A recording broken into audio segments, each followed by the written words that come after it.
جی میری بہن السلام علیکم۔ وعلیکم السلام، کیا حال ہے حکیم صاحب؟ ٹھیک ہیں؟ جی میں الحمدللہ خیریت سے ہوں، آپ ٹھیک ہیں؟ الحمدللہ ٹھیک ٹھاک۔ جی میرا نام عمر وزن 31 ایئر اور 72 kg میرا وزن ہے۔ سوال کیا؟ میرا سوال ہے کہ مجھے ماہواری کی بیماری بہت زیادہ ہے، تو ہارمونز کا بھی درد ماہواری میں درد ہوتے ہیں، کیا ہوتا ہے؟ بہت زیادہ آتے ہیں، ہیوی آتے ہیں، تو مہینے کے مہینے تو آتے کیا ہیں۔ 10 دن سے زیادہ ہوتے ہیں؟ جی زیادہ ہوتے ہیں، 2 مہینے رک کے آتے ہیں اور پھر زیادہ ہوتے ہیں۔ جی تو یہ کتنا ٹائم ہو گیا؟ 2 سال ہو گئے ہیں، تو جب تک کوئی ٹیبلٹ یوز نہ کروں تو آرام نہیں آتا، تو ٹیبلٹ وغیرہ بہت زیادہ یوز کی ہیں، آرام نہیں آتا، بالکل ٹھیک نہیں ہوتی، تو مسلسل یہ بیماری ہے 2 سال سے۔ اچھا یہ بتائیں شادی شدہ ہے؟ جی شادی شدہ ہوں اور بچے بھی نہیں ہیں۔ اللہ اکبر، کتنا ٹائم ہو گیا شادی کو؟ 2 سال ہو گئے ہیں شادی کو۔ ٹھیک ہے۔ اچھا میری بہن، ڈاکٹر کو یہ بتلایا ہے آپ نے، کوئی ٹیسٹ وغیرہ کروائے آپ نے؟ بچوں کے لیے نہیں چیک کروایا اور اس بیماری کے لیے کروایا، وہ کہہ رہے ہیں کہ ہارمونز کا مسئلہ ہے، تو ٹیبلٹ دیتے ہیں تو اس کا وقتی آرام آتا ہے، تو پھر بعد میں دوبارہ وہ ویسی بیماری شروع ہو جاتی ہے۔ آپ کا وزن بھی بڑھ رہا ہے اس کی وجہ سے؟ جی وزن بھی بڑھ رہا ہے۔ تو اس کی وجہ سے پیٹ تو نہیں بڑھ رہا آپ کا زیادہ؟ نہیں پیٹ نہیں بڑھا، تھوڑا ہے، اتنا زیادہ نہیں ہے۔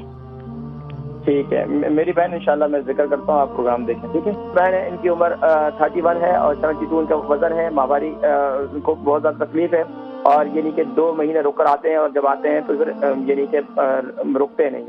تو دیکھیں ماہواری کی جتنی تکالیف ہے، خاص طور پر خواتین کو جتنی منتھلی ایام کی پیٹ کی پرابلم ہے، اس کی وجہ سے پریشان ہونے کی ضرورت نہیں ہے بالکل۔ اس کے لیے سب سے بہترین چیز میں میتھی دانے کا استعمال کرواتا ہوں۔ میتھی دانہ کنٹینیوسلی آپ کے ہارمونز کی تبدیلی ہوتی ہے یا ہارمونز کی چینجنگ ہوتی ہے، اس کے لیے سب سے بہترین وہ خواتین جن کو بانجھ پن کی شکایت بھی ہے، یعنی کہ جن کی اولاد ہی نہیں ہو رہی، ان کے لیے بھی یہ میتھی دانہ بہت زبردست چیز ہے۔ رات کو سوتے وقت اس کا پاؤڈر بنا لیں، رات کو سوتے وقت اس کا 1 چمچ جو ہے ہلدی والے پانی کے ساتھ آپ استعمال کر لیں، اللہ کے حکم سے انشاءاللہ کنٹینیوسلی آپ اس کو اپنی زندگی کا حصہ بنا لیں، اس کو استعمال کرنا شروع کر دیں۔ اچھا جب آپ کو ایام ہو نا، جب آپ کو ایام ہو تو ان دنوں میں پھر آپ استعمال نہ کریں، یہ خاص طور پر آپ کے لیے بتا رہا ہوں، ویسے دوسروں کے لیے نہیں، کیونکہ آپ کے جب ایام آتے ہیں پھر رکتے نہیں ہیں۔ تو آپ اس کے لیے کیا کریں گے، آپ اس کے لیے آپ یعنی کہ سب سے بہترین چیز یہ ہے کہ آپ ٹھنڈی چیزوں کا استعمال کریں، زیادہ گرم چیزوں کا استعمال نہ کریں۔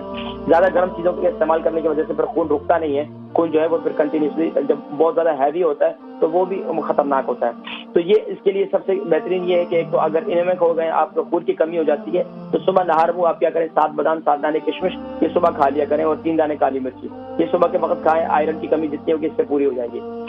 تیسرا کام آپ یہ کریں کہ میری بہن، دن میں آپ شربت انار استعمال کریں، شربت بزوری استعمال کریں، یا اس کے علاوہ جو شربت بزوری بھی استعمال کر سکتی ہیں، شربت سندل بھی استعمال کر سکتی ہیں، انار کا شربت بھی استعمال کرتی ہیں، اور آپ ماشاءاللہ جوان ہیں، 31 ہیں، تو آپ جوسز وغیرہ کوئی نہ کوئی استعمال کریں، فروٹ وغیرہ کا استعمال زیادہ کریں، سلاد وغیرہ کا استعمال زیادہ کریں۔ چکن چھوڑ دیں، چکن جو ہے وہ بہت بڑی بیماری ہے، وہ خواتین جن کو ایام کی پرابلم رہتی ہے، ماہواری کی پرابلم رہتی ہے، ماہواری میں درد رہتے ہیں، تو اس کی وجہ سے وہ چکن کا استعمال ان کے لیے زہر ہے، چکن کا استعمال چھوڑ دیں، باقی اللہ کے حکم سے انشاءاللہ یہ جو میں نے علاج بتلائے ان کو استعمال کریں، انشاءاللہ کافی فائدہ ہوگا انشاءاللہ۔